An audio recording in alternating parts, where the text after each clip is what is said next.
ইসলামী আন্দোলন যদি আপোষ করতো তাহলে সে 18 নির্বাচনে ইসলামী আন্দোলনের মন্ত্রিত্ব থাকতো, এমপিত্ব থাকতো। বাংলাদেশে মন্ত্রিত্বের গাড়ি নিয়ে পীর সাহেব চরণে হাঁকায় বেড়াইতেন। যদি পীর সাহেব চরণে অন্যায়ের সাথে আপোষ করতেন, বাতিলের সাথে আপোষ করতেন, তাহলে সেই 24-এর নির্বাচনও পীর সাহেব চরমনার অসংখ্য অগণিত আসন থাকতো কিনা। কিন্তু পীর সাহেব চরমনাই কখনোই কোনো অন্যায়ের সাথে আপোষ করেন নাই, এখনো করবেন, সামনেও করবেন না ইনশাআল্লাহ, আমরা এই বিশ্বাস রাখি। সুতরাং পীর সাহেব চরমনাই কি চান?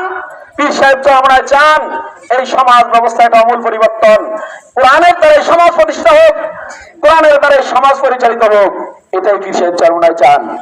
এজন্য পীর সাহেব চরমনাই শায়েখ ফজলুল করিম রহমতুল্লাহ আলাই উনি বলতেন যে হে আওয়ামী লীগ বিএনপির বাবারা, আমার মন্ত্রিত্বের দরকার নাই, এমপিত্বের দরকার নাই, তোমরা এই দেশে ইসলামের হুকুমত প্রতিষ্ঠা করো, আমি তোমাদের খাদেম হয়ে থাকি। বলতেন কিনা? কারণ পীর সাহেব চরমনাই কখনো আসনের লোভ করে নাই, মন্ত্রিত্বের লোভ করে নাই। কিন্তু আমরা অনেককে দেখেছি, অনেক আলেম ওলামাকে দেখেছি এই এমপিত্বের লোভে, মন্ত্রিত্বের লোভে বাতিলের সাথে আপোষ করে বাতিলের সাথে ক্ষমতার অংশীদার হয়েছে। সুতরাং ভাত না খেয়ে থাকলেও ঘাস খায় না, তেমনি ভাবে ইসলামী আন্দোলন বাংলাদেশ যদি আসন নাও পায়, এদেশের ক্ষমতায় নাও যাইতে পারে, তারপরও বাতিলের সাথে আপোষ কখনোই করবে না ইনশাআল্লাহ। ইসলামী আন্দোলন বাংলাদেশ এদেশে দৃষ্টান্ত স্থাপন করেছেন পীর সাহেব চরমনাই, এদেশের কারিশমাটিক এক নেতৃত্ব তৈরি করেছেন।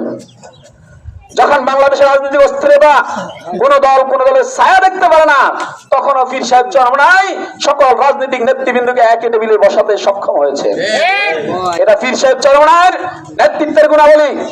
আজকে পীর সাহেব চরমনাই রাজনৈতিক অভিভাবক হিসেবে আমাদের সামনে উপস্থিত হয়েছেন। সুতরাং সময় এসেছে, আজকে ইসলামী দলগুলোর ঐক্যর একটা আবার চলছে, সকল দলের ঐক্য চাই। ঐক্য চাইলেই হবে না, ঐক্যর উপর সুদূর মজবুত থাকতে হবে। ঐক্য স্লোগান দিয়ে মুসলমানদেরকে ধোঁকা দিয়ে যদি কেউ আবার সে বাতিলের সাথে আসনের জন্য, মন্ত্রিত্বের জন্য দৌড়িয়ে যায়, তাহলে আগামীতে মুসলিম তৌহিদি জনতা তাদেরকে প্রতিহত করতে হবে। কারণ ইসলাম চাই ত্যাগ, লোভ লালসা থাকলে আর ইসলাম হয় না। এজন্য আমরা ইউনিয়ন পর্যায় থেকে যেভাবে আমরা ঐক্যবদ্ধ রয়েছি, জামাত ইসলাম, ইসলামী আন্দোলন সহ অন্যান্য সংগঠন, এভাবে আমরা চাপ প্রয়োগ করতে হবে কেন্দ্রীয় পর্যন্ত, যেন আমাদের কোন নেতৃবৃন্দ ক্ষমতার লোভে, আসনের লোভে, মন্ত্রিত্বের লোভে যেন অন্য কোন দলের মধ্যে যাইতে না পারে, ইসলামের উপর অঞ্চল থাকে, সেই চাপ আমরা সবসময় প্রয়োগ করতে হবে ইনশাআল্লাহ।